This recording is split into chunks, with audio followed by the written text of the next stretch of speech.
Mini Jake, the tribe has spoken. Fuck you, Kevin. Aw, fuck you too, sweetie.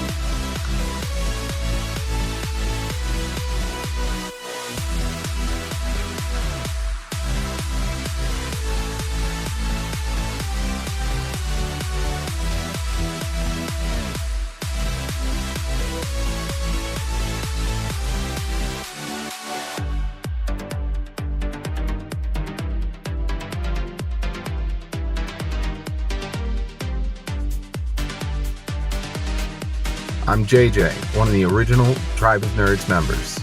You can catch me on Marvel, Pokemon, and other gaming podcasts. What up? It's Josh, resident superhero nerd, but I also dabble in the occasional super villain as well.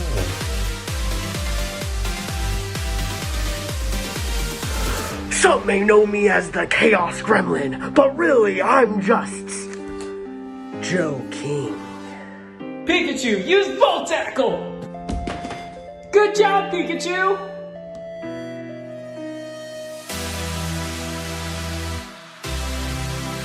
On the Tribe of Nerds. More shirtless Jin. God damn, Jin. You because right now there's a man sitting in a room in my hatch. My hatch. Well, My hatch. Ain't no space in his room. Kevin's gonna have a field day. oh, I can't wait. Wait until I was done in here. This team opens up my pool. Shut up. I improvise. A pregnancy test. Real bye. You guys got any milk? Oh my god. No. I thought it was gonna actually end with that. Hey everybody, welcome back to the Tribe of Nerds. Kristin, Michael, Kevin, and I are here for Lost, Season 2, Episode 16, The Whole Truth. So we're here to talk about the whole truth and nothing but the whole truth. And Is it the whole truth? maybe not. Maybe everything isn't what it appears to be. So yeah, what are your guys' thoughts on this episode? Henry.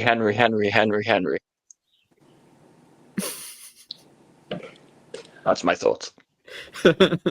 I remember, like, I mean, you had a reaction to the cliffhanger ending. I remember watching this live, and it was like slapping, like, what did you, oh my gosh, did you see that? Like, the way, like, the setup, and then like, huh, good thing I'm not one of them. Got any milk? Like, Yeah. ah! Yeah, I mean, watching this for the first time, I mean, you sit there and you're like, okay, Lost, we get you can do some cliffhangers, but shit, not that one. Right.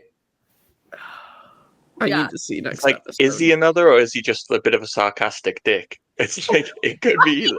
It could be either. Right? Like, because we do know he's like a super rich guy, so he's probably a douchebag, but like, I don't know. I'd be real worried. I always say, like, if I'm Jack, I am shitting my pants at that point. Yeah. Like, Yeah, who funny even that went? it all Who comes- even went on this expedition? Who's even out there? It all just Yeah. comes from Jack and Locke constantly trying to one-up each other this episode. It's so funny. Well, and it's I guess if Henry is like one of them, he's doing a fantastic job at just manipulating and using Jack and Locke's So egos. manipulative. Yeah. Like Yeah. the puppet master. Yeah. Exactly. Well, I think we're ready to get in the episode. I mean, do you have any facts, Kristin? I do have an actual fun fact here. So Libby had some scenes in this episode. They actually used these for promo video or promo photos for the episode, but ultimately her scenes were cut. So we never see those. So it's just like very interesting that they use those for promo photos. And then just, I mean, I'm like, what? It was important enough to use the photos, but then we get nothing. Like, what's happening here? I wonder what her Apparently, storyline if was. we don't need a shrink, we don't need Libby. That's what we're learning. It is her and Jen, so there was an interaction between the two. Just we don't know what. So the promo photos are of her and Jen on the beach. So It's out there. They're just not in the episode. Interesting. Wild. Yep. Yeah, it's our fun fact for this episode. But shall we jump in? Yes. We start off with a flashback. We have Jin and Sun. She's in the bathroom and he calls her out. They are getting ready to have the sexuals and he's flirting and turn around. Let me see you in that lingerie. And she's like, oh, okay. And climbs into bed. And then he promptly ruins it by going, did you take your temperature? And she's like, how romantic, asshole. I was trying to have the sexuals. He then brings up they've been trying for a year to have a baby. We should go see a doctor. And we hear this kind of already breakdown of their marriage, if you will. She's like, a baby you'll never see. And he's like, I'm working for you. Like, this is a whole thing that we know. But then he uses the famous line that we know never ever works of a baby will change everything. Well, let's not say we did. That never works for any relationship. Don't do it. Hard pass. But we do see that Sun is hesitant, obviously, from this because they are obviously in their, again, that started that breakdown. We've seen this from previous flashbacks that they were just not in a great place. They've come a long way on the island. But yeah, I mean, jumping right into the island, we have Sun in her garden. She's having her good old time. This is her like little outlet. Jin shows up and he is pissed. What are you doing out here? I told you not to come out here alone. Obviously, we know because she was attacked. He wants to keep her safe. She's like, I'm just in my garden, like, chill out, like, this, don't be a dick. And what does he do? He topples down on that and destroys her garden. He's like, well, guess you don't have a reason to be out here. Let's go. I said now. And sadly, we get kind of that old Jin, if you will, which is very, none of us are happy to see this because we did not love Jin in the very first episodes of this series with him acting like this. And he's come a long way. But understandably so. She was just attacked out here in this garden. He is convinced it's the others. We know otherwise, but he is convinced that so it's very understandable, but maybe not the best way to go about that. We are then brought to Anna running on the beach here. She runs up into, I mean, I'm sure Kevin's going to talk about her running in jeans, but here we are nonetheless. And with that, running in jeans, swimming in jeans, walking in the rain in jeans. Like, people, do you pack anything besides jeans when you go on a plane? I don't even, like, what were we doing in 2004? Did we pack other things besides jeans in 2004? No, this was not the era of the leggings or anything like this. But with that, she runs up to where, you know, her tent and things. And lo and behold, Kevin's favorite, Locke, is waiting there. Eating a banana, being as stupid as always, but here he is. Objective, Kristin. I like that I said that as Michael was doing the thumbs up, so I can get that moment. But he brings up that he has a guy down in the hatch. He's claiming to be. I'm sorry. In where? Where does he have a guy? I'm getting to it. I wrote it down specifically for you. Just take a chill pill. But he brings up that there is a guy down there. They are wondering if he is an other, and he goes, there's a guy in my hatch, and I want to know the answers. This is unacceptable. I need you to talk to him. Kevin's gonna have a field day on that one. Let Kevin have it.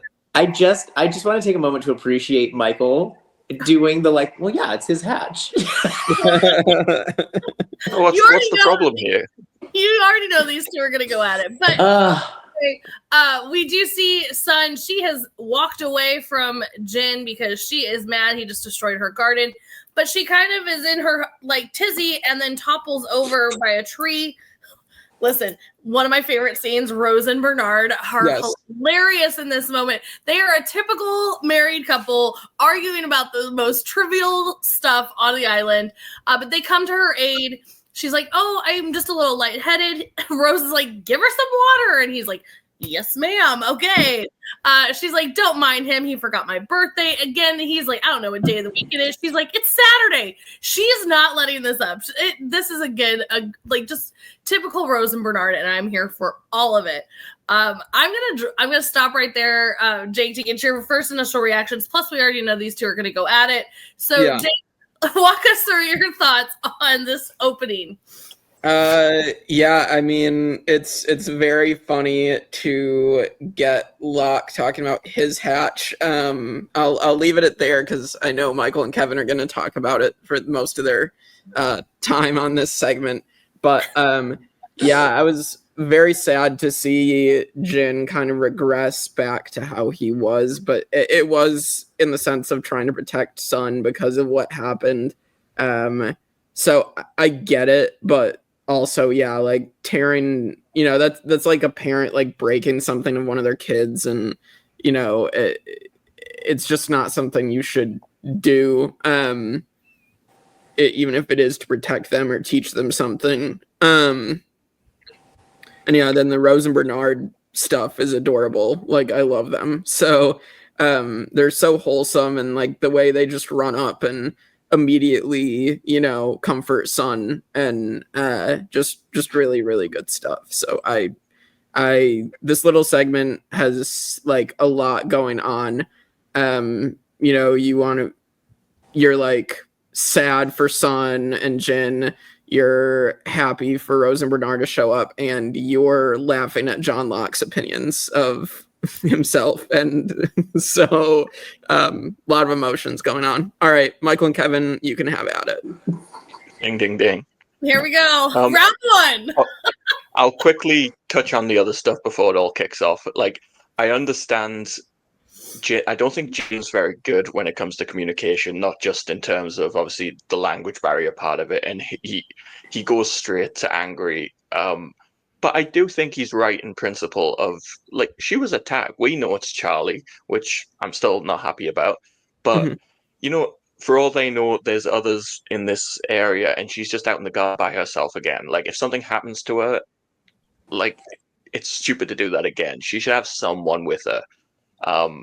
So I get Jin's frustration in that moment. But, yeah, and maybe he's, in a way, trying to make himself the bad guy to, like, force her out of the garden. Okay, there's no garden here, you're gonna have to come back. But yeah, not the best way to do it, but I do understand his like anger about that situation.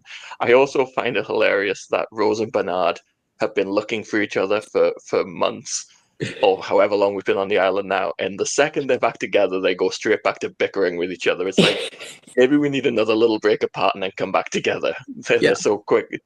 Bernard is just like immediately frustrated as Rose is kind of barking at him. It's amazing. Yeah. It's so, like, I love Sun and Jin. I love them.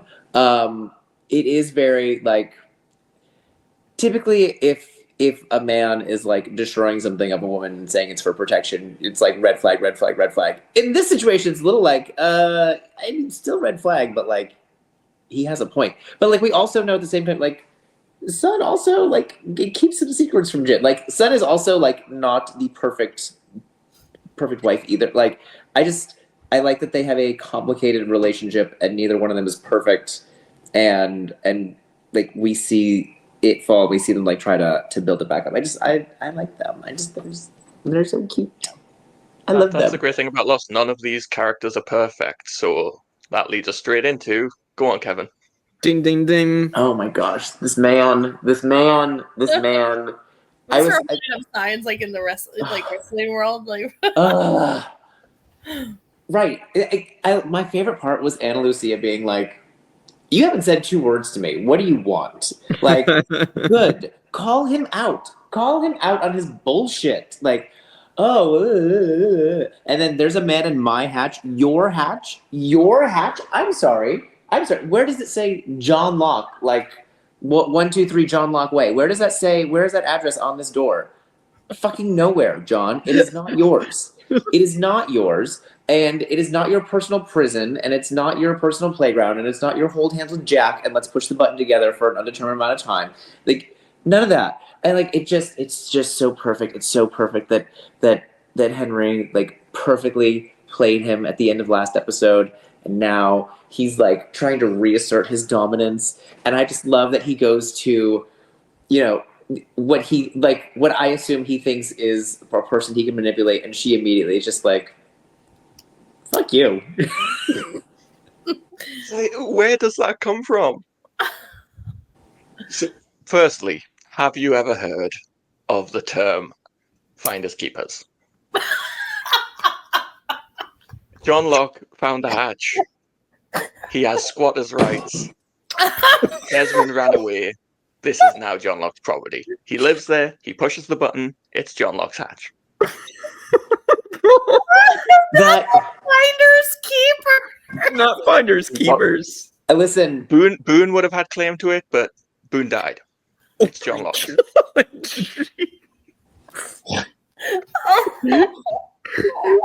I don't let my for 7-year-old more. students get away with finders keepers, so that's not going to fly with me. Of all the things I prepared myself for that was going to come out of Michael's mouth, I did not think we were going to get a finders keeper.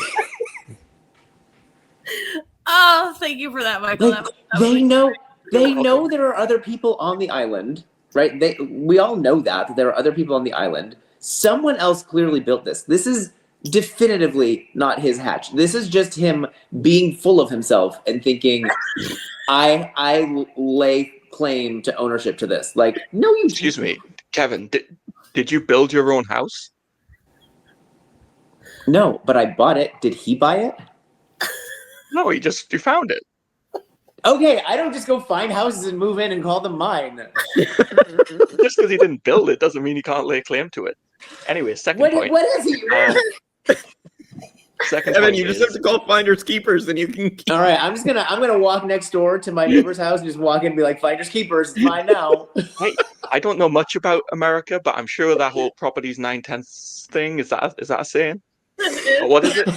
It's possession is 9/10 of the Yeah, law. it's the one. Possession is I thought it 9/10 sounded of the right. law, but that's a saying. That is not a legal definition. Can we all agree though that Ana Lucia is absolutely who they should be bringing in. It's the right call to bring in the police officer who can actually talk to her, and it works out great. John Locke gets a map out of it. Here's the thing. He absolutely should have gone to Jack and said, "Hey, let's bring Ana Lucia in. She's a police officer. She has experience interrogating witnesses. We should bring her in." He should have done that. In all fairness, he did. He just did it after the facts. Have you seen how Jack responds to Locke lately? He's just going to be Well, all maybe if huffing and Locke puffing wasn't and such an sarcastic asshole, he with wouldn't him. respond that way. Oh boy. Maybe if Locke wasn't so busy trying to prove how big and bad he is after he got put to shame by Henry Gale through a fucking wall, then Jack wouldn't be so upset with him. Listen, I will say I do think it's hilarious that you are right that this is entirely Locke having Henry in his head.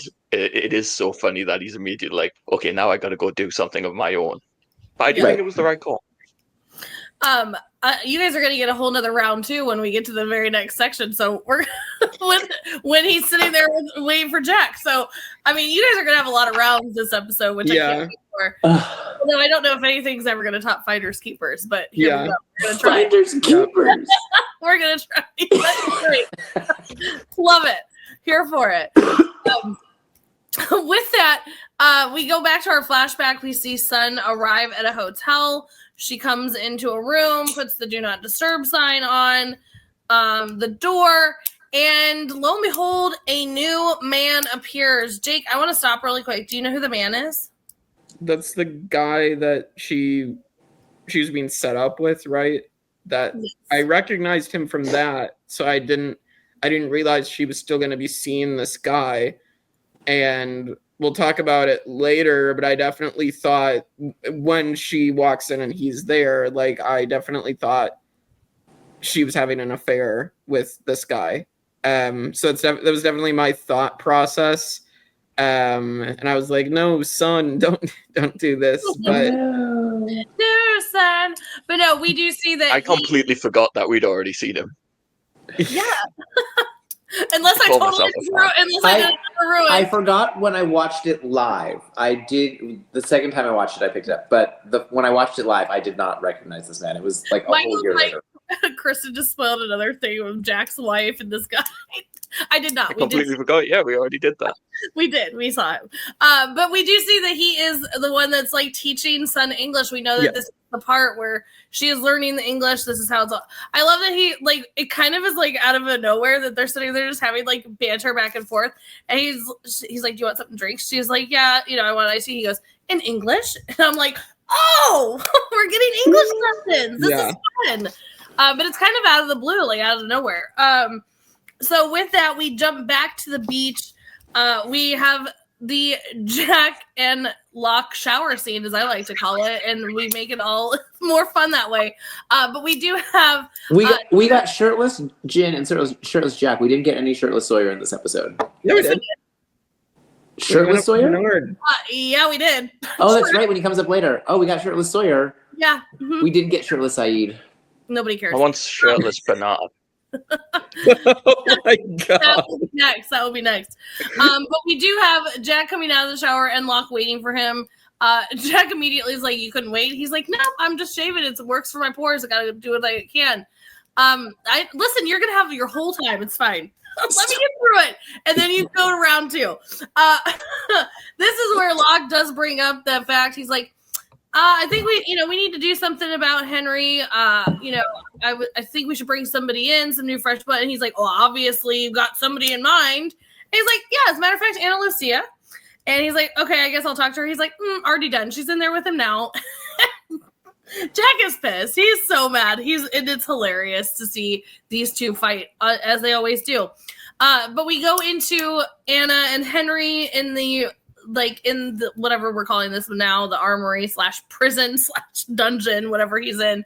But she's talking to him. He brings up a very good point, and I think that this is a huge point from Henry, is to be like, why am I bothering telling you the story? I've told Jack the story. I've told Locke the story. I've told all these people, including Saeed. Look how well that turned out for me. And like, why am I repeating myself over and over and over again? That has to be the most frustrating thing, is when you're like, I haven't wavered. I've told you the same story 20 times and you guys are still not believing me. So what's the point? Anna says, try it out on me. Try it out on me. It's an interesting thing that I don't know how I would have felt about, like, if I'm Henry, to be like, I'm sticking to my, why am I even bothering? Like, you know what I mean? But for her she does come off as a very like open person in this moment, to get him to tell her the story again. Sawyer and Sun have a beautiful moment. He's sitting there he's reading Judy Blume. A beautiful moment? Yes. He is reading Judy Blume, of all things. I love this man. Anyway, but see, here's the fun stuff that we love about Sun. She knows exactly how to get to Sawyer. She's like, how's your book? Oh, it's so interesting. He's like, yeah, it's great. And she's like, she even seems to lay her accent on a little thicker too. Like, right. Like, if you're listening, she's like, her Korean accent is a little thicker one too. Like, oh, can you please help me? Don't even. So good. She's trying to con the con man, if you will. And she goes down. She goes, how's your blah blah blah. Well, I heard you had the medical supplies. And he's like, you heard correctly, sweet cheeks. And she's like, well, I need something. Can I just look through it? And he's like, definitely not. She's like, fine, forget it. Now, of course, as Sawyer is, he's intrigued. He wants to know what she wants. So he's like, okay, fine. You tell me what it is, you can have it. Like, I'm not even going to, like, bother to, like, barter with you. She's like, can I just look for myself? He's like, definitely not. This isn't a drugstore. And she goes, well, I need a pregnancy test. Mind blown. What? We need also, we're going to get to it later. Kate brings up who travels with a pregnancy test. But okay, like, you do you.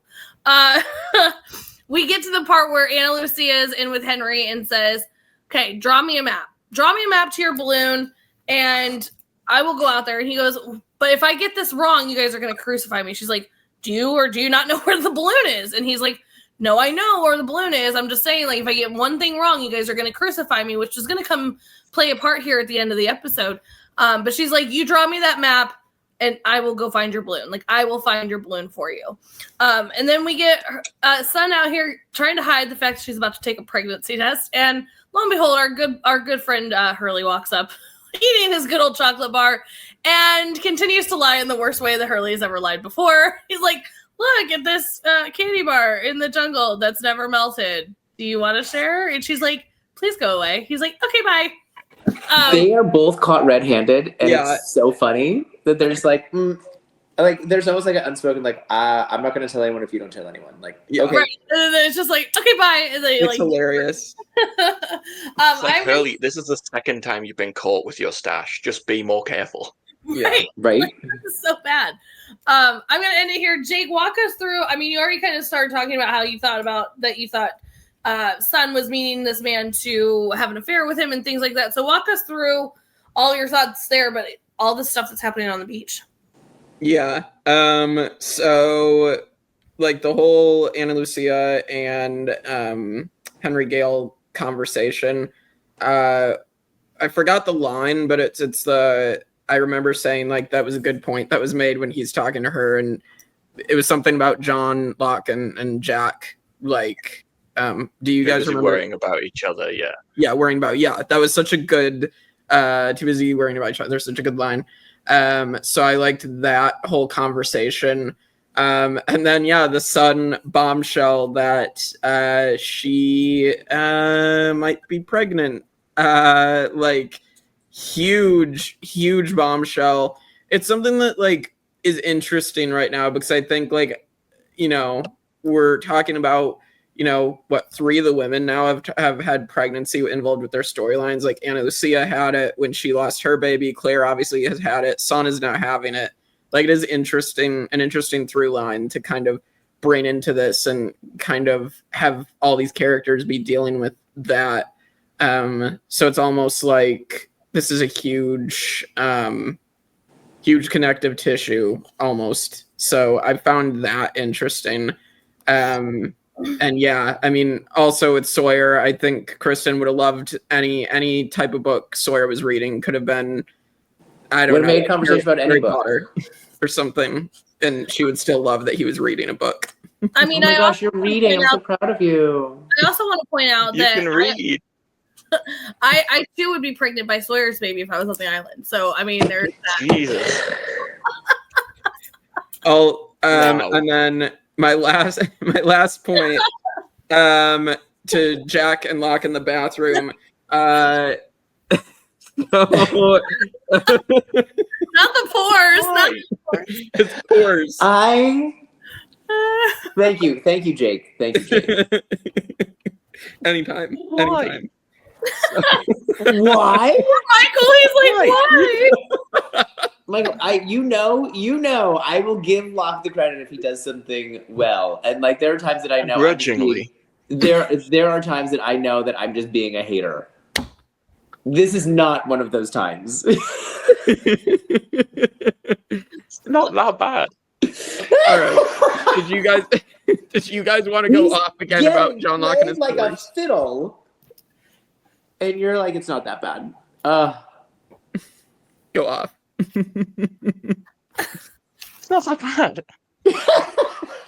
I feel like I'm taking crazy pills here. I need Libby. Libby needs to help me out because I don't know what's happening anymore. If you think that this is not that, listen. If I am in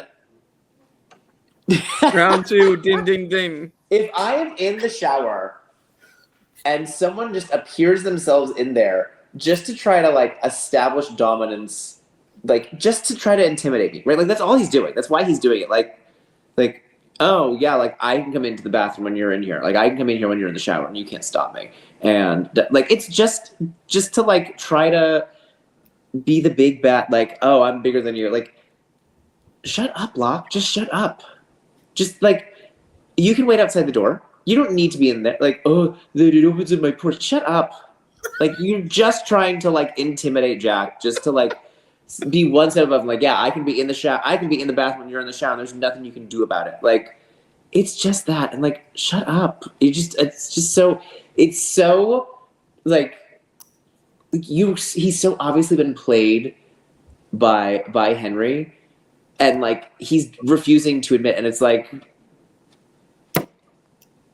bro, how many times are you gonna get played before you realize when you're getting played?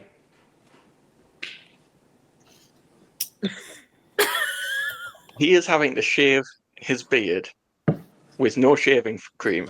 We know that's difficult, Kevin. Like, the steam opens up his pores. It's the best time to do it. Jack's the only other one there. He's got to shave it somehow. What do you want him to do? He was just having a shave.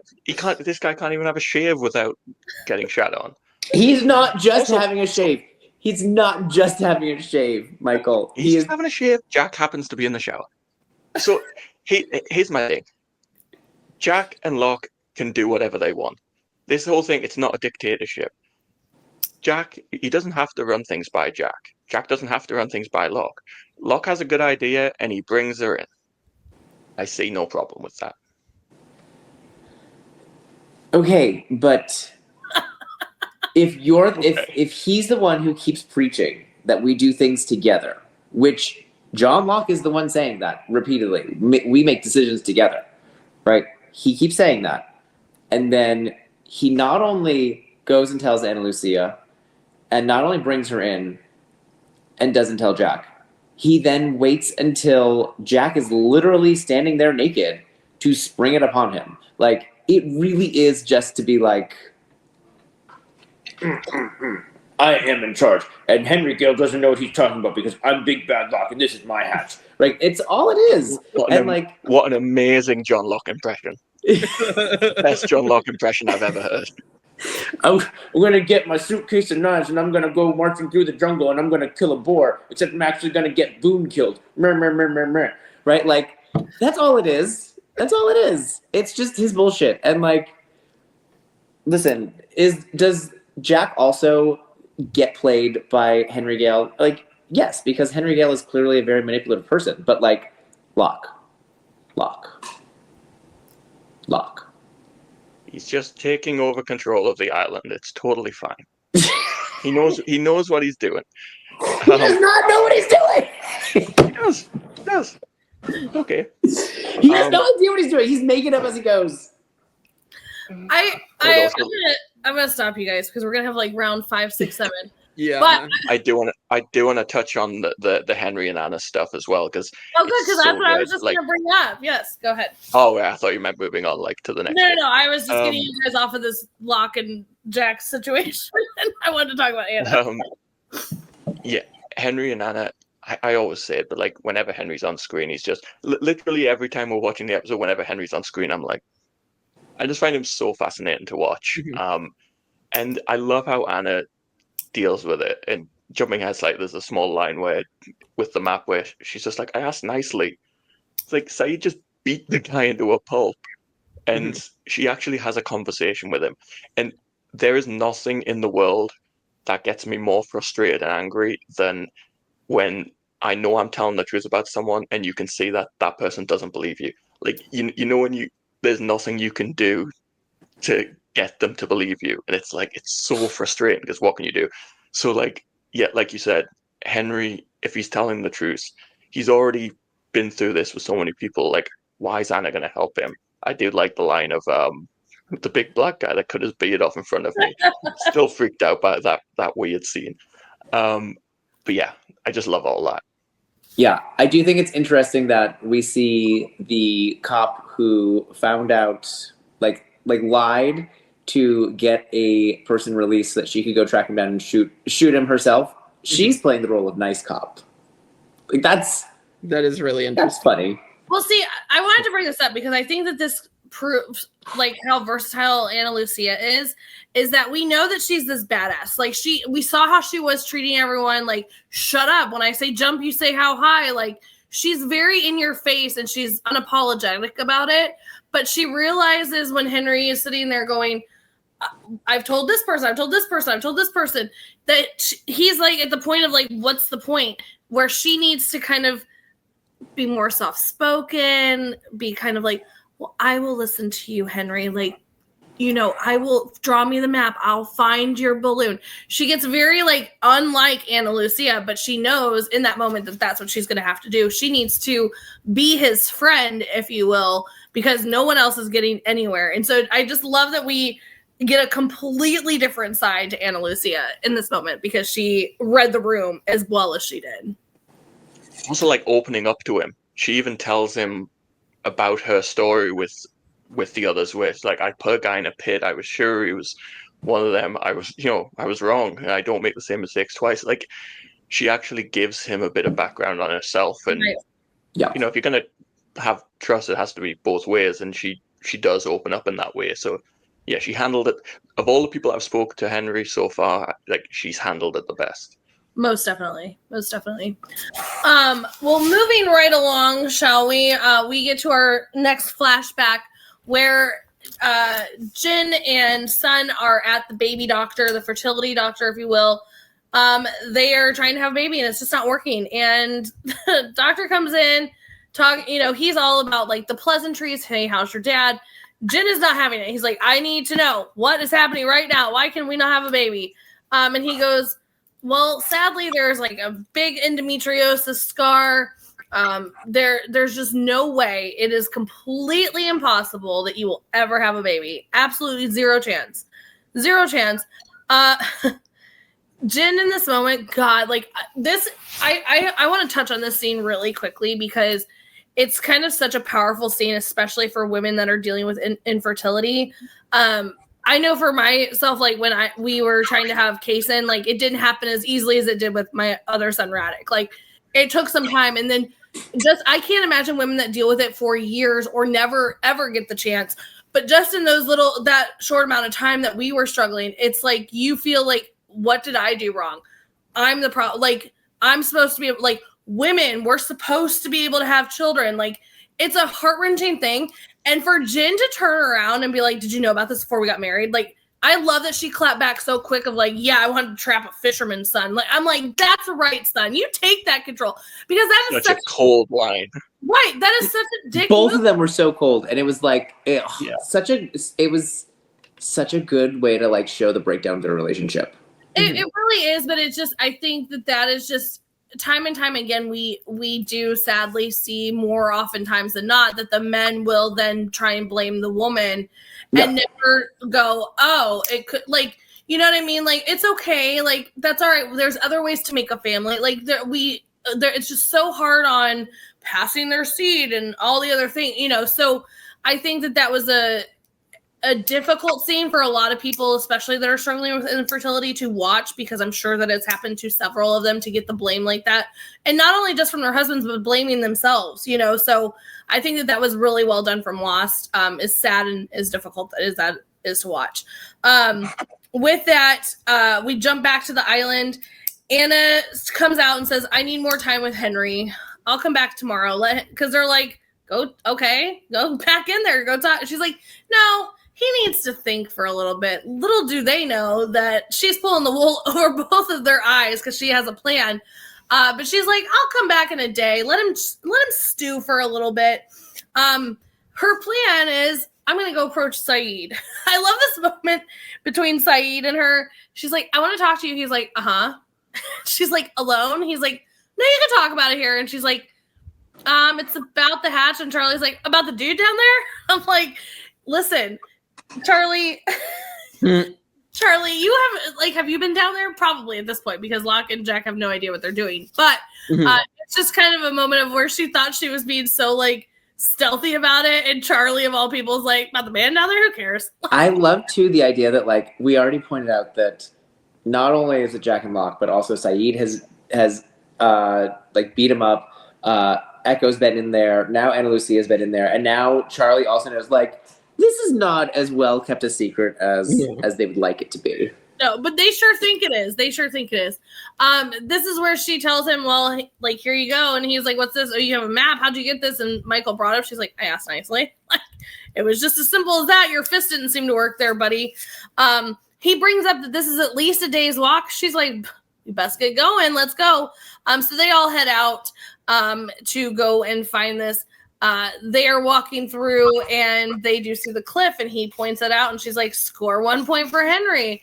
He's like, that doesn't mean anything. She's like, he's on the right island. Like, who cares? Like, maybe he's lying, but at least there's something. Like, you got to give him some form of credit here. Like, let's not be so just like, hard about it.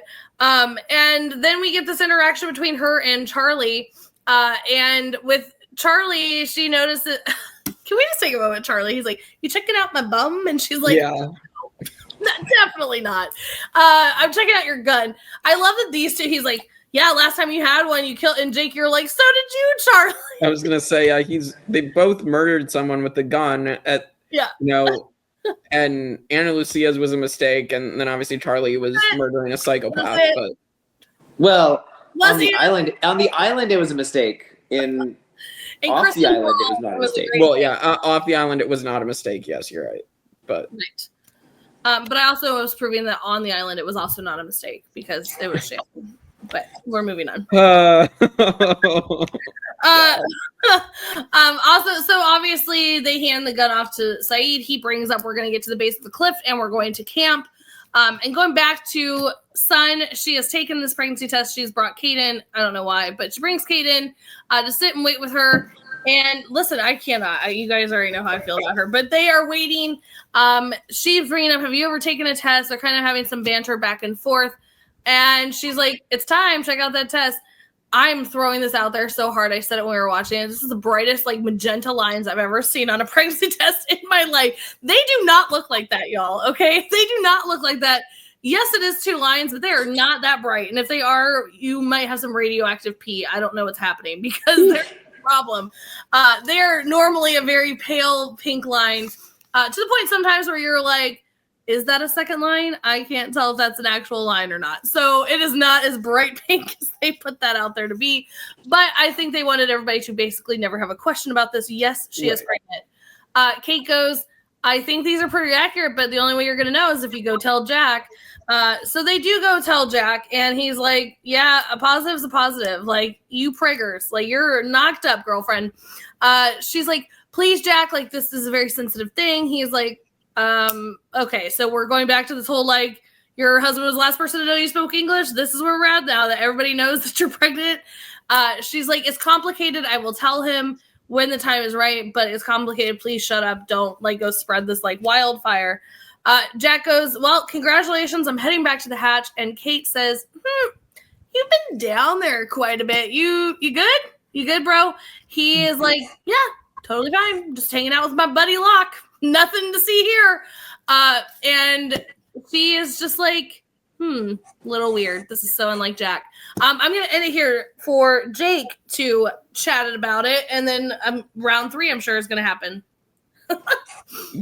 Yeah, so I mean, the whole, I had that to say about, like, the whole Ana Lucia and Charlie conversation about the gun. And, like, it's just so funny that, like, everything Charlie is saying to her also applies to him. So I found that quite funny, the hypocrisy there in that.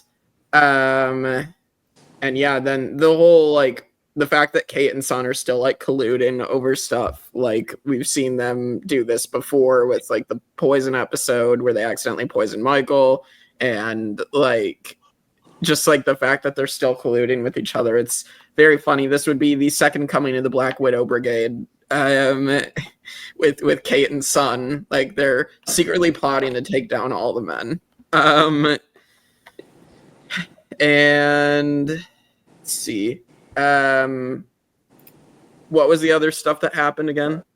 Let's see with the map. Yeah, right. They found the cliff. Yep. The cliff stuff. Yeah, I mean, and we'll get to it at the end of the episode with Henry Gale, but, like, it definitely is interesting when they're, like, looking around. There's no balloon in the exact spot that was marked on the map. So, and that is going to lead to the interesting conversation at the end of the episode. But that definitely brings up points of, like, there's probably some lies being told, and Henry Gale is not who he says he is, and is indeed one of the others. I think is just confirming those suspicions. I do like the line that Saeed has about island geography doesn't mean he's telling the truth. Because, like, if he is another, he lives on this island. He should be able to draw a pretty good map of it, So yeah, Saeed being kind of skeptical of that. I love the little trio of Anna, Saeed, and Charlie, even if Charlie's once again acting like a little bit of a bitch recently. Like, he's just being a dick for no reason. Like, if Saeed is mature enough to at least be civil with Anna, like, why is Charlie so mad? He's having his boys back. He's having his boys back. Saeed doesn't need Charlie to have his back. Saeed can handle himself. I mean, Charlie's always been a little smartass. Like, I don't know. Like, it's that's not been outside of his personality. Like, I just think he just doesn't like Anna. He's gonna grow wings and flap himself off the island. This is so like him. That was funny. This wasn't. Yeah, so, I mean, sometimes his humor just does not fly itself. It does not grow wings and flap away. All right, sorry, Michael. Continue. Yeah, I mean, as I've proved, British people aren't always funny. What else do I have? I do like in this segment, we've talked a lot about Jack's bad bedside manner. This is a really nice scene from Jack when, he's talking to Son. He gives Son like really good advice, and he's, really sweet with her. And, Jin didn't know about you speaking English. And he even says, like, it's not my place and I'm not telling you to do anything, but like, he deserves to know, and when you do tell him the whole truth. I really like that scene from Jack to Son. And yeah, I mentioned it in our when we were watching the episode. I really love Kate and Son's friendship. It's a really like understated one. It's not super focused on a lot, but you often just see them together. And yeah, the fact that she's doing this test and it's like, I'll go get Kate. Like, Kate's someone I can trust to sit with me and share this information with. So I just think it's really nice that they're good friends. Yeah. I will always point out when Kate is being a good friend, especially because it annoys Kristin.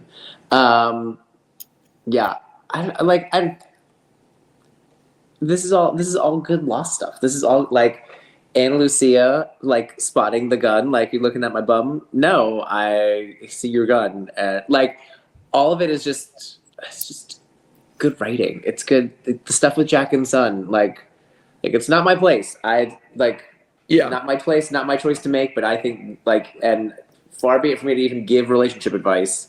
Right. But you should tell him, right? And like, when you're pregnant, there's kind of like a pretty short ticking time clock on that. Like, you are gonna have to let him know fairly soon.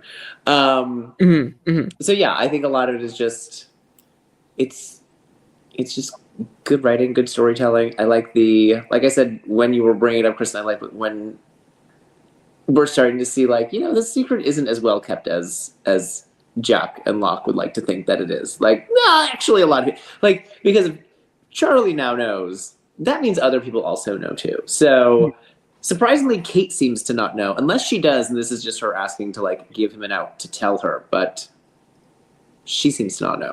But the one thing we know for sure is that Hurley doesn't know, because if Hurley knew, then everyone would know. At least Hurley doesn't know. Hurley's too busy with the stash. That guy. Yeah. No, and then the Saeed and Anna conversation we didn't get to yet, but yeah, it's coming up. Yep. Mm-hmm. I too would like to point out again. I feel like I can offer some kind of insight as like mom stuff here. I mean, especially when this is like a not planned situation. We went through this with my oldest. Like, it was not a planned pregnancy. It was not a planned anything. You are like, I don't want to tell him yet, because then it makes it very real. It's like, what if he's not happy? What if he, there's all these things that go through your head. So I can understand her being like, Jack, this is private. Like, leave it alone. I understand why he's like, hey, like, just some advice. Like, he's not pushing on her by any means. And normally I will give Jack some shit when I can, but no, he's not pushing on her. He's like, just take it for what you want. But you should tell him. But also, again, coming from when you're not expecting this is completely out of the blue, you're like, and then especially we know, because she brings up that we're going to find out later from this doctor here soon that there's other issues involved. So yeah, it's not just as cut and dry as like black and white. There's a lot of gray area here. So I can understand the hesitation coming from Son to go and tell Jen. for sure. And the added fear of, I mean, they're on an island and they've been there for a couple of months and not been rescued. Like, that's another thing, like, not ideal place to be pregnant. Right, for sure, 100%. Anything else on this section before we move on? All right, cool. So we're moving on. We get to another flashback where she is back with literally I don't know, matchmaker dude. That's what I'm gonna call him. Matchmaker dude. They are talking about, he's like, you seem very distracted. What's going on? You know, she mentions this kind of the whole situation that they're dealing with the baby doctor and all these things. And moving to America. I mean, this is like kind of the revelation of where we're getting to this. And just kind of this preparation of, oh, I thought we were just learning English. I didn't know that this was like the plan to like take this even further to go to America. It's just, again, it's interesting, but literally her just coming, we're assuming that this is literally her coming from the doctor and Jen basically just blaming her for the fertility problems. Like, they already know that we were on thin ice with this couple. Like, I think that would probably be my, like, yep, F you, I'm leaving, I'm moving to America, I'm having a good old life. You are on your own, buddy, I'm done, kind of a situation. So I don't think that this is completely far-fetched for her to, like, have made this decision and this declaration in this moment. With that, we go back to the beach here, and we see a nice moment between Anna and Saeed. We obviously know that they are not besties. Anna is my hero, but she is definitely Saeed's villain. But they have a very nice talk where she wants to bring up, you know, a lot of different, you know, hey, I'm so sorry, you know, like, kind of like, let's hash this out. Let's become besties. We're on this trek together. Let's, you know, braid each other's hair. With that, he very specifically tells her, I don't blame you. I blame them. And we know that from when he talked to Henry, that he was like, she died because of you, like people like you, and things like that. So he is very much ready to prove Henry wrong. He is gung-ho, like a rabid dog, like ready to take off the leash and pounce on the prey. He is ready to go. They wake up the next morning. I love this. Like, even Michael brought it up and it made me laugh. Charlie comes up and he's like, I've got breakfast, or at least time to go. He's like, oh, okay, I'll just throw these in the trash. Like, I don't, the second breakfast of it all about upset me when we were watching that. It made me laugh. So thank you, Michael, for a good Lord of the Rings reference. But with that, they take off to go look. They come to the clearing and it's obviously raining, not so easily to be seen, but Saeed is ready to be like, that's it, calling it a day. There's no balloon. It's right here. So where he said it would be, there's no balloon. And Anna is like, we need to look more. Like, we can't like this is a drawing. This isn't an actual map. This isn't like, we need to be sure, dude. Like, I will back you, but we need to be sure. Saeed's like annoyed by this. He's like, I mean, this is all I needed. I don't know what your problem is, but like, I'm good to go. Like, let's go back home. And so then he says, fine, here, we're going to break this up into grids. Search as extensively as you want. Basically insinuating he's not going to look at all. He's not going to look. He's like, whatever, you do you. We're going to do this and figure this out. But Anna is very adamant. We are going to look more. We have to be sure. Because she did say to Henry, you know, I will have your back if you're telling the truth, basically. So she needs to know. We see that Bernard, good old Bernard, is struggling fishing for basically his apology birthday present. And Jen's coming over to try and help him. He's like, bro, it's not for fish. I need an oyster. I need a pearl. And Jen's like, there is nothing here. He's like, shit. Can't go to the store. What am I going to do? Rose is mad. I don't know what I'm going to do here. But Sawyer comes up shirtless. Thank you, shirtless Sawyer. And he comes up and he's like, hey, daddy son. And Bernard's like, what are you talking about? And he's like, word on the street is she's preggers. And he's like, what? Of course, Jen can't understand any of this. I do love that they kind of like show him trying to like figure this out. It's again lost in these like moments of like, they could just have left this of Jen just sitting there, but they try and show that him when they edit in their voices to sound like sim voices when it's just like gibberish. So good. Yeah. Did we get that? We got that in season 1 as well, right? When when Sun tells everyone she can speak English, don't Yes, we also yes. hear that where like we hear from he's Jin's trying. perspective? Yeah, it's a good Yeah. little detail that they do that.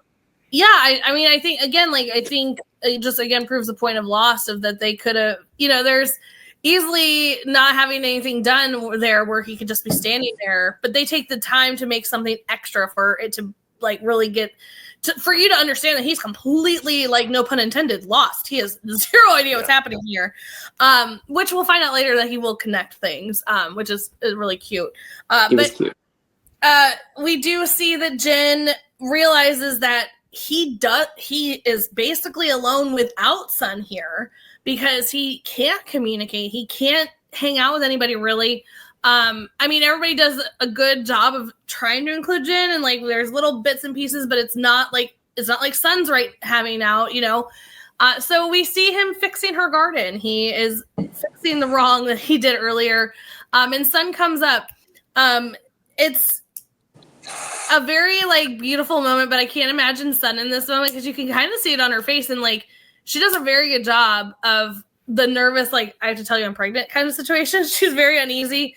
But he's like, I'm lost without you here. I can't communicate with anybody. I need you. I'm so sorry that I wronged you here. I realize now that like you're my everything. I'm so sorry. And she goes, well, about that, I'm pregnant. Yay! And but Jin is immediately ecstatic. Like he is just so over the moon, so happy about this. And she's like, well, I need to tell you something, but I'm going to stop there because there was a lot of information that went into that section.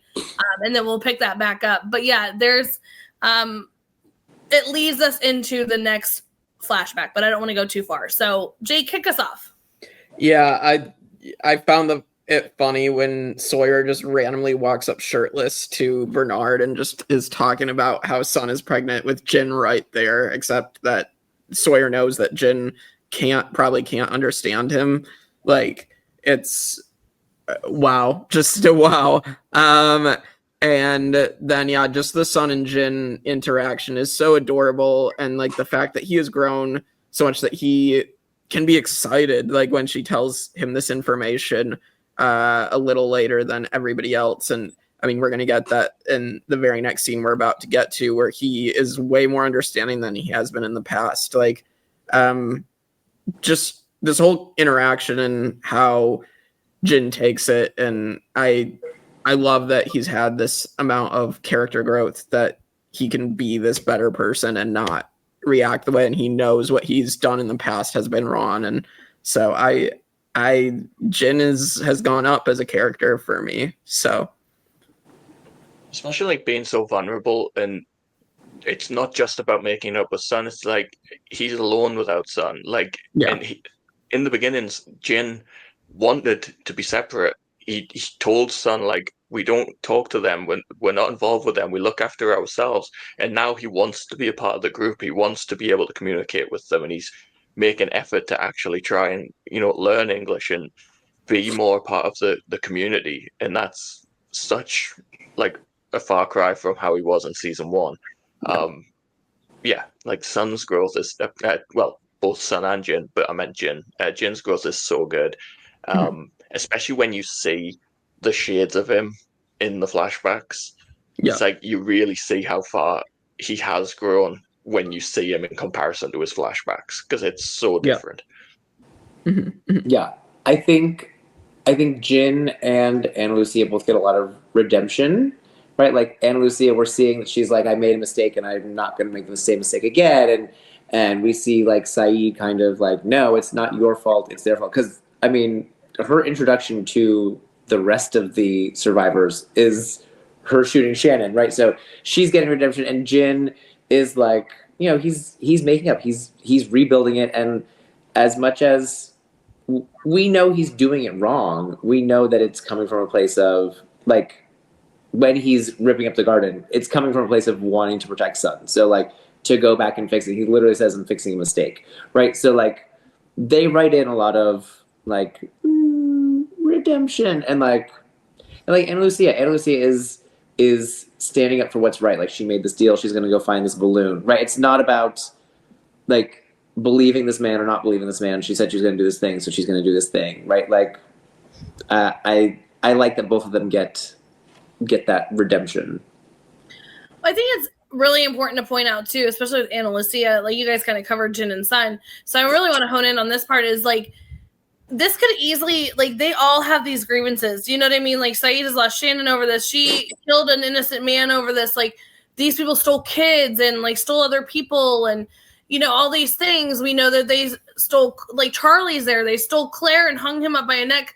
So all of them have the motivation to just be like, no balloon, let's go back. Time to kill some Henry. Like, this is, like, whatever. But the fact that she is just grown and is her mature self in this moment to be like, okay, I get, like, this is the easy thing, but we need to be sure, like, let's, like, search around the area. We can't just immediately pack up and, like, get the torches out from the townspeople and the pitchforks. Like, we need to be sure. And I think that this is a huge, huge moment for her because all of them, especially those three, have the most, like, reason to be like, no balloon, let's go pack it up. Like, and she's like, no, we need to search here. So I really want to give kudos and shout outs to Anna for that moment. This is like a really good episode for Anna in general. Like, there's a line in her conversation with Saeed that kind of just breaks my heart a little bit, where she has no reason to be opening up to this guy. Like, he's the last person that should be friends with her. And she opens up to him and she says, people don't like me. And at first you're thinking, well, of course, you know, you killed someone a week ago, but she's not talking about, you know, this situation right here. She's talking about how she struggles to make connections. She struggled in her life to actually build friendships and be liked. And it's just so crazy that it's Saeed that she's been that vulnerable with. And yet the fact that we've seen her, when it comes to the others, be so, you know, hot-headed and this is what we're doing. And the fact that she's willing to make sure that she's right because she doesn't want another mistake. And we've come all this way out here. We're not going back without being absolutely certain. Like, if he's another, then we deal with it. But I want to be sure. And even that's, like, huge growth from just, like, 10 episodes ago. Yeah. Right. Yeah. It's just, I think for the fact for her to be vulnerable in the way like you're mentioning, especially and we see this again. I think that this is another thing about Lost that I wanted to bring up is like, we see the most like non-people that would have been hanging out together grow together. And I think that just like adds the even bigger element to Lost. You know what I mean? Like Saeed and Anna to have this bonding moment. Last two people we would have thought having this bonding moment. You know what I mean? Yeah. So it's kind of beautiful to see when Lost brings in those very unlikely allies that end up having this great moment for their characters. And I think that just, again, proves the point of why Lost is one of the best TV shows, if not the best, out there. So it's just again, we talk about the details, the emotions that go into the show. You're really like living it with these people, and I love it. Yeah, absolutely. Just as I think I said in our last recap of like comparing this to Marvel, again, when two completely different characters, we can see them have these connections and come together. Like it's just wild to see. And then you get to see how they interact and you get to see egos clash at times. So it's kind of fun. So really fun. If you put so much effort into all your characters like that, it means every scene is important. Like, you're not waiting for one character to turn up or like hinging your entire show on this character or that character. They put so much effort into all of these characters that you get these satisfying conversations between, you know, A, B, C, D, whatever. It's the character work on this show is just its absolute strength, not its mysteries. Yeah, well, I mean, and I think that it even adds because we get the flashbacks of it all. So we're not only getting like our characters in present time, but we're seeing where they came from, what they did. So it's like, you know, like even in Survivor we talk about too, like I want to hear their story. I want to know who they are, like where they came from. So you can really bond with these people, and you're bonding with a Jack. Like, I mean, you guys fight about Jack and Locke all day long, you know, because of the bonding that you guys are like, I'm definitely a man of science. No, I'm more of a man of faith. So it's like you're like having those moments, and that's what makes Lost so great that we're talking about 20 years later and we're still having these amazing conversations about it. Because we care. It's like we get that passionate because we care. Most definitely. Exactly. Right. All right, well, let's get to this crazy ending, shall we? We did leave off that Sun's like, I gotta tell you something. We get to this flashback of her walking her dog. Cute dog, by the way. Not as cute as Vincent, but very cute. With that, the doctor shows up in the most weird, like, this would be a red flag as a doctor from, like, as a patient. I'd be like, I'm not getting in the car with you. What the? Yeah, why are... Right. What? No, thank Son you. does the right thing to walk away. Like, nope, Right. not doing that. Not today, Satan. It's not happening. So he does get out of the car. He's like, I have to tell you something. You are not the one that can't get pregnant. It's Jen. Jen is the problem. He's infertile. You are totally fine. She's like, what the hell? Why'd you blame me? He's like, your husband is a little scary. Do you know what he would have done to me if I was the one that told him this? And again, it's like for us, I don't think we know that Jen is not this great guy back there, but like I think now we're getting even more the extent of how bad he really is when a doctor's lying about somebody's condition just because he's afraid. That's some stuff. And the reputation that Son's dad has, like, right. If doctors are giving fake diagnosis because of fear of this man, like, ooh. Right. Yeah. I mean, like the doctor before when they were in the office and he's like saying to Son he hopes her dad is like well and everything. Like he's making sure to cover his bases with like making sure her dad is fine. Yeah. Exactly. Like a mob boss. Yeah. Yeah. But yeah, so she now has this and she's like, why are you telling me this? He's like, I thought you had the right to know because like, again, we know that they're on rocky ground anyway. Like if she's going to go to America and stuff, she could find, like, she now doesn't have to tell a potential new husband, like, can't have kids. Like I can actually have kids. It was Jen. So, he had the right to tell her, but I mean, bro, you were very sketch coming up like you were. That was so weird.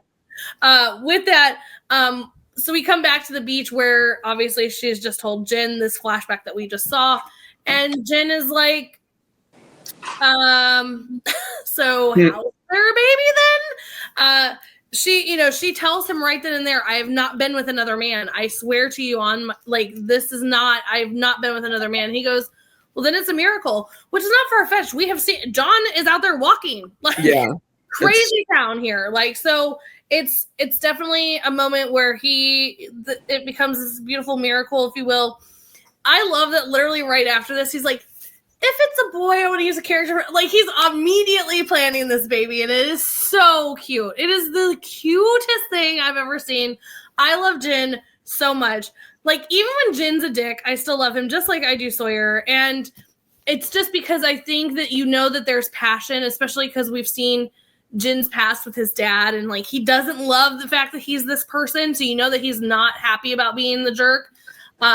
That I just love Jen so much, and his excitement, and he's like, can we tell people? And she's like, well, about that. There's like a lot of people. And this is where he finally gets to realize, he's like, oh, daddy's son. Okay, this is what Sawyer was talking about. He's like, well, then Bernard knows too. And I love her line of, we'll be lucky if there's anybody left to tell. Much like this Henry situation that's happening, because nobody can keep a damn secret on this island. Speaking of Henry. This massive cliffhanger. Jack goes in, lets him out for breakfast. I mean, sign of good faith, right? Like, we've locked you in here for days. I guess we bring you out here. I love that Henry immediately goes into, what's the computer for? Nothing. Doesn't do anything. It's fine. You guys have cereal? Where'd you get cereal? It was in the pantry. He's like, how old is it? And they're like, I don't know. He's like, you guys have zero idea what you're doing. Like, wouldn't you be questioning all this? And it brings up a good point. Like, I mean, this goes into Kevin of like, they just blindly ran in here. Like, okay, sure, whatever. Like, no question, nothing. Like, I mean, Jack was like, I'm not pushing a button. But like, we had these moments of like, okay, we just, like, it's our new apartment. Like, we don't care why it's here, how it got here, none of these things. But then he slips the line in there of, this must be good behavior for finally drawing the map to my balloon. The faces of Jack and Locke are like, what? It's, you know what it reminds me of? It reminds me very much of their faces when Sawyer comes out with the guns and they realize they've been duped. It doesn't happen for these. Well, it probably happens for Locke for a lot, but it doesn't typically happen when they're duped like this. and so brilliantly, actually. And so they're like, what are you talking about? What's going on?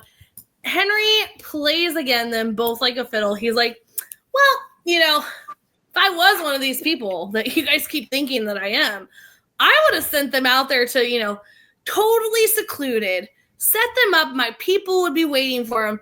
It would be a trap. They would take them and then use them to trade me for them. And I would just have all that happening. They're waiting for them. And he goes, good thing I'm not one of them. Do you have any milk? And then the Lost title comes up. You're sitting there like, what?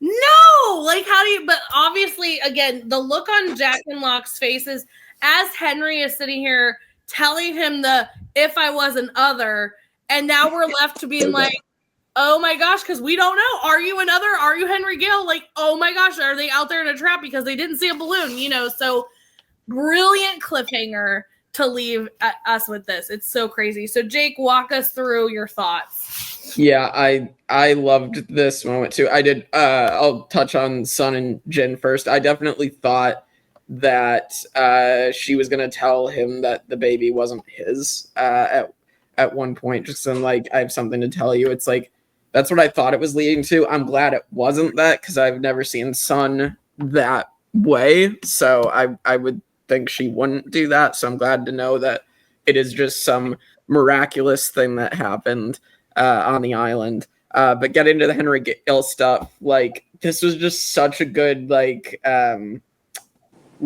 group of lines and just like monologue. That's what I was looking for.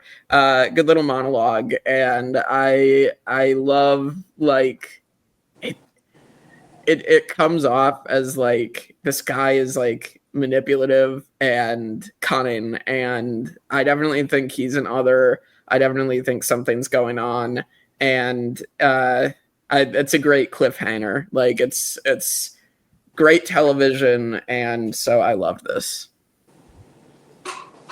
Yeah, like I said, this is like if you watched this with someone in 2005, you were like slapping them, like, did you see that? Did you see that? Ah, that ending is so good. Like, I'll touch quickly on Jin and Sun, because Henry is going to be the main focus, but I do like that if it is, island miracle, that the island is kind of making its own team of the Avengers. Like, we have Locke, his superpower is that he can walk. We have Jin, his superpower is he has super sperm. I don't know what crimes they're gonna fight, but like, we have someone that can walk and someone with super sperm. So, oh my god. Oh, I mean, it's when you sit there and think about it, Jake, I went there right with you as well. Like, oh my gosh, the baby's not Jin's. Like, as soon as we see this whole like, you're the problem, I'm like, oh gosh, darn you, Son, you're such a bitch, like.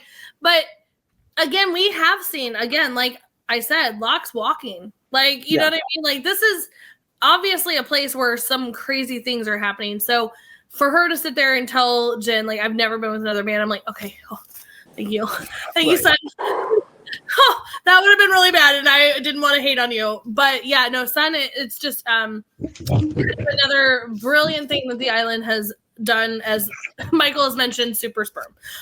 With that, this Henry of it all, this man, to send you on a roller coaster of all the things in just the couple episodes that we've had, like, brilliant. I mean, we've already mentioned that Michael Emerson is just, he's amazing.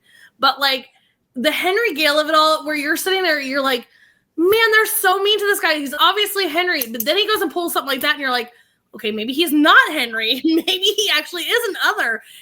The emotion and the turmoil and the roller coasters of it all, the back and forth of what is this situation going to turn into. This episode's so good. Yeah, agreed. I do love the like really slow eating of the food as well. It's like he'll deliver a line, one piece of cereal at a time. Eat one piece, it's so good.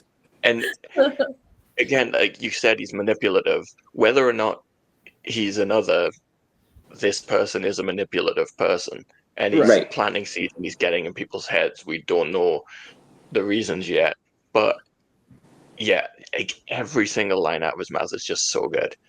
And little moment in the brilliance that is Michael Emerson, but the moment between Jack and Locke when Henry's like tells him about the map, and Jack says, "Did you know about this?" and Locke's like, "No." It's like they immediately turn on each other and like, "Please tell me you didn't know about this." Okay, good. We don't have to argue. But also, like, I love that you bring that up too, because like Henry Gale is just sitting there like even like Kevin brought up him eating. He loves this moment. He's just like, just over here eating my cereal. I don't care. What with the two of you fighting all the time? I know. It's so bad. Very good. Oh my gosh. Well, that is the end of the whole truth. Let's get to favorite, least favorite, and rankings. All right. My favorite, it was a toss-up for me between a few characters, but I will go with Henry Gale for favorite just because he's fascinating. And I want to see more. So they've done their job there. Least favorite, I'm going to go with John Locke. So it's not his hatch. So he needs to stop with that BS. And yeah, him and his pores. So, but yeah, that's what I'm going to go with, much to Michael's chagrin. And yeah. I mean, you know who I'm going to say is my least favorite. Like, you knew when he said my hatch, who I was picking for my least favorite. Like, you knew. He's so annoying. And like this, stop. Like, at some point in your life, recognize that people play you and stop letting yourself get played. John Locke. So annoying. Favorite, I am torn between Henry Gale and Ana Lucia because I think, like, I appreciate.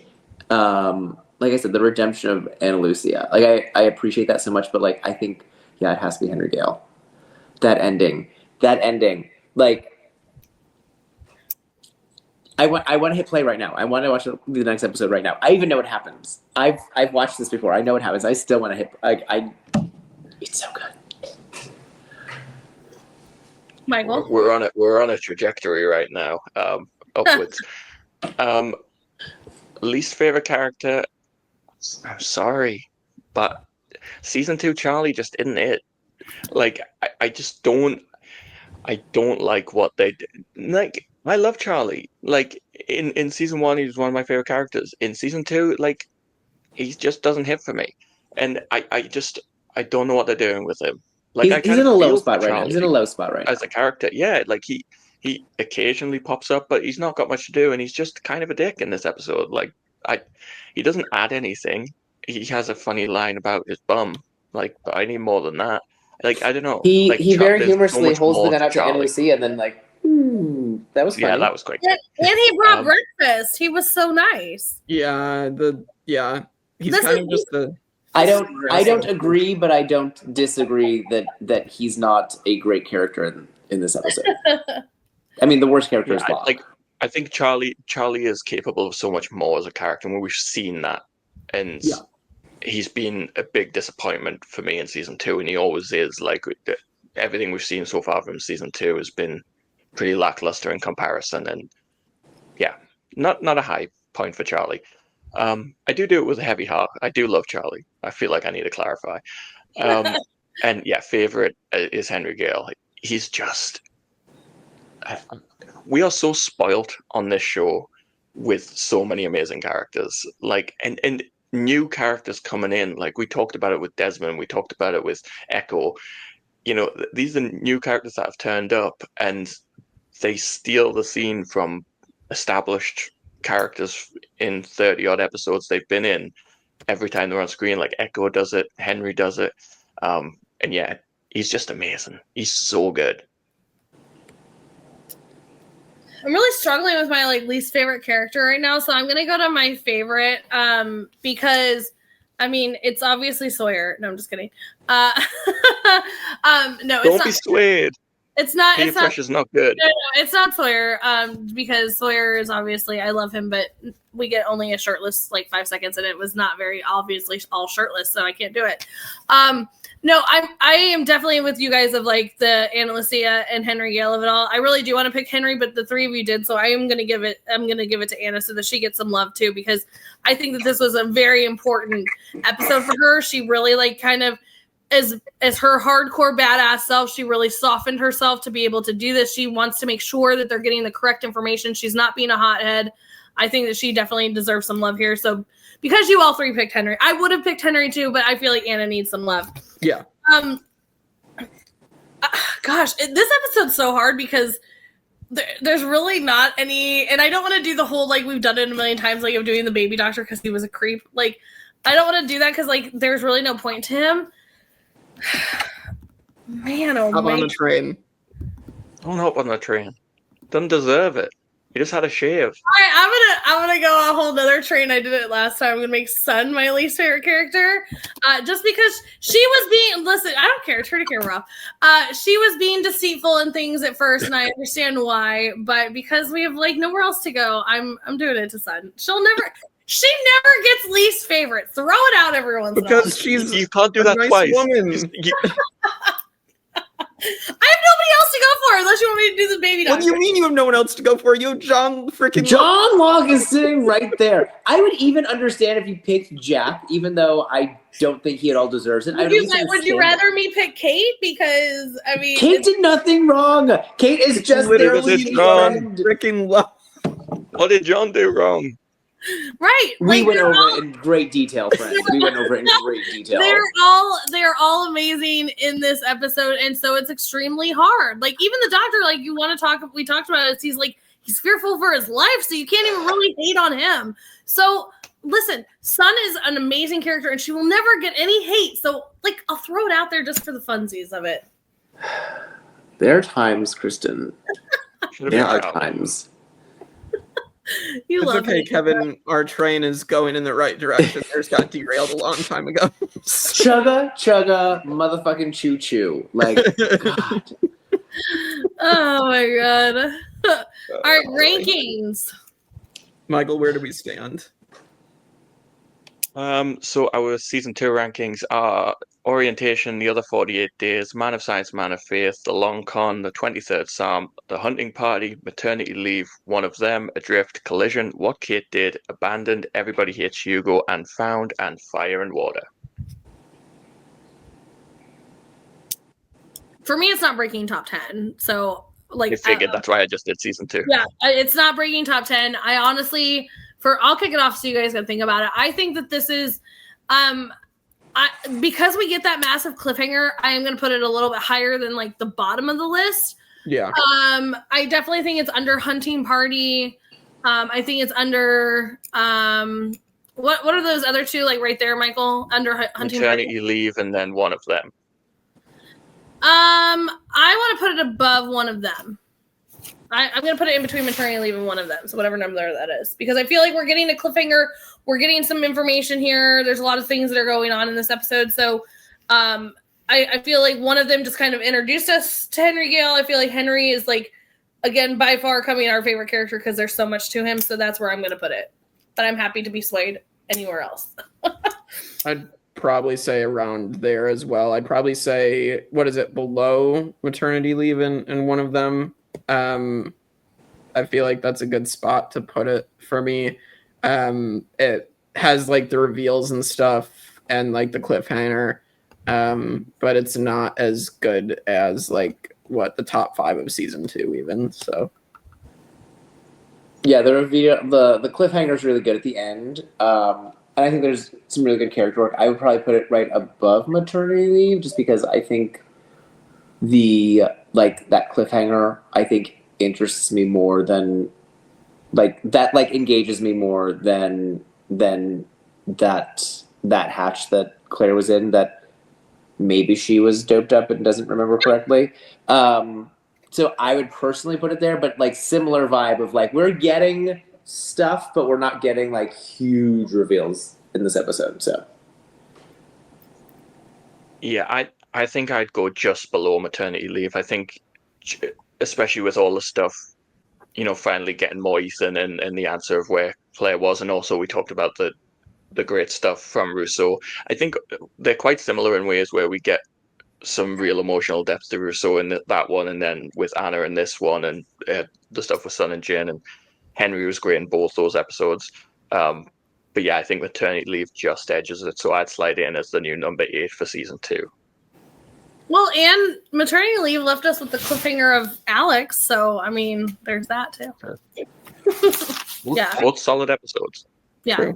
Yeah, I think they're right there together. So I'm fine wherever it gets placed. What'd you say? New number 8? Yeah, I think I said number 8, something like that. Yeah. So I don't know what Michael said. He was saying a number and I cut him off, but yeah, new number 8 below maternity leave. Yeah. Okay. Yeah. Cool. All right. Sweet. So episode 16. So we are 2/3 of the way through season 2 now. So we should be finished with season 2 within the next, I don't know, month or something. I don't know, but yeah. Get ready to hop on more on the John Locke train. Hate John Locke train. And we'll see you all next time on the Tribe of Nerds. No finders keepers. All aboard. I know you're out there, John Locke fans. Join me in the comments. Defend me. I love you, Sawyer.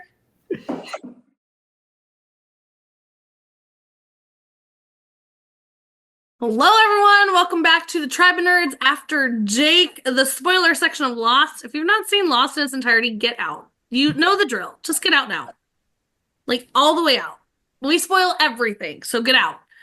But like, comment, subscribe on your way out. Okay, bye! Yeah, hit the like button, hit subscribe, comment what you think is going to happen with Henry Gale and leading Ana Lucia and Saeed and Charlie to the balloon, and then leave. And then after you leave, we will tell you. Yeah. We will tell you exactly what's going to happen. Exactly. So with that, you should be gone right now because we're going to get into it. Yeah! The balloon we got left on this cliffhanger. It's so great. I mean, it's one of those that I remember watching clear as day, like at live, being like, "Oh my god, is it another?" Like, this is the start of like the back and forth that you have for the whole next episode of like, what is like, is this man a horrible villain or is he not? Right? Because like you leave this episode thinking they're about to get ambushed. And we already know that they do like prisoner trades because we saw that with Kate. Mm-hmm. And but yeah, way back. So like, you think it's gonna happen, and then they come back, and you're like, oh no, it didn't happen. And then there's the reveal. They dug up the body. I dug up that grave. You're like, they found out who Henry Gale is, and it's not Henry Gale. When you're like, I dug up that grave, you're like, but. Here's the thing. The satisfied look on Saeed's face, like, yeah, he got you son of a bitch. You son of a bitch, yeah. I mean, here's the thing. I mean, obviously, this is a spoiler section. He is not Henry Gale. He is Benjamin Linus. He is not only just another, he is the leader of the others. So, it's a big deal that they have him here. One strange thing here, though, for me watching this live, and I think for all of like new people. We're so convinced he's Henry Gale because he's so good at it. But when I watched this live for the first time, when he goes, "Good thing I'm not one of them," I was like, "You are so one of them, you son of a bitch!" Like, oh, I never trusted him. I instantly never trusted him. You are him, but then you go, you're so convinced that he is, but then you're like, he's told that same story. He has not missed a beat with a detail. Like, you know what I mean? So then you're like, God, what? Like, wait, is he really? He's that good.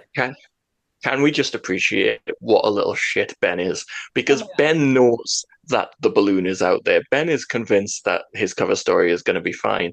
And just the fact that, like, he takes the time, it's like, I'm just going to fuck with these people for no reason other than because I enjoy it.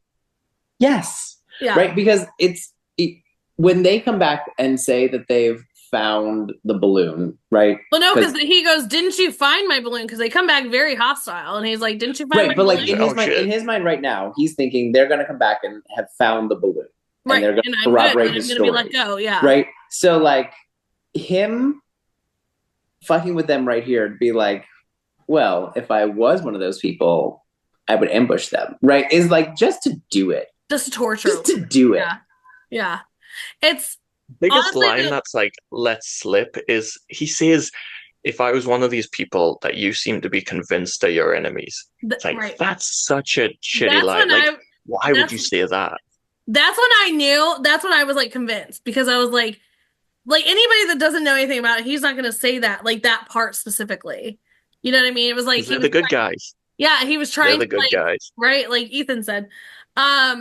Also, you know what I am disappointed about? We never got a Henry Gale backstory. Like, we never got his. Yeah. We got everything else on the island. We got the whole like Nigerian plane. We got all this other stuff. Nothing with the hot air balloon. A little sad. I so wish that season 5 did a bit more of the island jumping to give us like the history of the island. Like, that was so interesting in season 5 to me, that like, and then they just end up in 1977. You could have we saw Rousseau's backstory in that segment. You could have done like a Henry Gale, something with him, and or even just some more stuff with the statue. Yeah, like something so small, like of the balloon. You know what I mean? Like, I mean, I would have wanted more. I want to know, like, how long was he alive on this island? Who killed him? Like, who buried him? You know, all these things. But I mean, even just to show us the balloon landing would have been like, oh my God, remember Henry Gale? You know, like that kind of situation. But yeah. Other spoiler, this episode is about Sun and Jin, and she's a liar. Liar. Oh. Sun is a horrible person. I love Sun.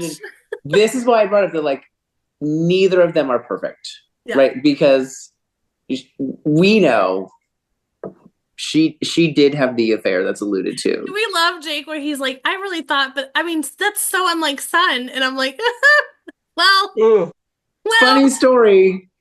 Actually, just like her. About that. Yeah, she does cheat. And not only does she cheat, she cheats on her matchmaker dude that didn't work out because he had a girlfriend in America. But lo and behold, that didn't work out. And he's the one who teaches her English to go to America. And now they are having an affair. And we do know, though, that super sperm is there. It did happen. It is Jin's baby because we know that she conceived on the island. We see date of conception. Yep. But but still, she had questions because super sperm wasn't a thing back then.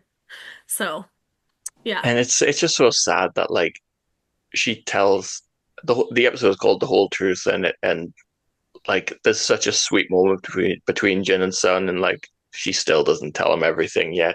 And even we're going to get into it when we get a date of conception, but like even then she's kind of shitty about it. When Juliet's the one that like, what was it? Juliet like exposes it, right? Yeah, because she was trying to leave, and she's like, you can't leave. You have to leave this island. Like she was trying to go to Locke's camp or whatever, and she's like, no, I'm telling Jin. I mean, it was fucked up of Juliet to like insert herself, but she was doing it because she needed to get her off the island. Yeah. But yeah, listen, I love Sun. Don't get me wrong. I love Sun. But there are these ones, and like she is not one that's typically like, even when she does horrible things, like I hated making her my least favorite character. But when we have such a solid, I mean, even again, the doctor, you can't even like, because normally we do try and pull from, the flashbacks. You just like to say things. I like to shock you and stun you. Anyway, but yeah, so also, Jin's like a 10. Don't cheat on a 10 with a 2. That's not how it works. Like, what is that? No. We all want a Jin. We saw him in his bed. We saw him when he walked out of that tent after creating said baby, and I was like, sorry, Bob. With that, though, I mean, not much more to spoil that we haven't already spoiled. I mean, next episode is going to be huge. Jake's going to be some moment. That whole I dug up that grave. It's going to be, I can't wait to see his reaction on it because. Pallet drop of food. Right. But also, I mean, this, the lockdown itself, it's going to be a big episode. So stay tuned for that. We could be back with some spoilers for that stuff. But yeah, until then, anything else you guys want to bring up in our spoiler section? I don't think so. No, I think that's about it. All right, cool. Sawyer's still amazing. Yay for us. With that, like, comment, subscribe. any spoilers, please put spoiler and then like 5,000 things because Jake can't help himself and he reads all the things even though he shouldn't. But he won't click on the see more. He will not click on that. He won't click see more. But if it's just right there, if you just say like, well, Ana Lucia is about to die, and that's your whole comment, then he's gonna read it. Right, he sure will. So like, comment, subscribe. Tell us if you're Team Locke, Team Jack, Team Sawyer, which is obviously the correct choice. And let us know if you have anything Team Kate on the podcast. We'll see you guys next time on our spoiler section. Bye.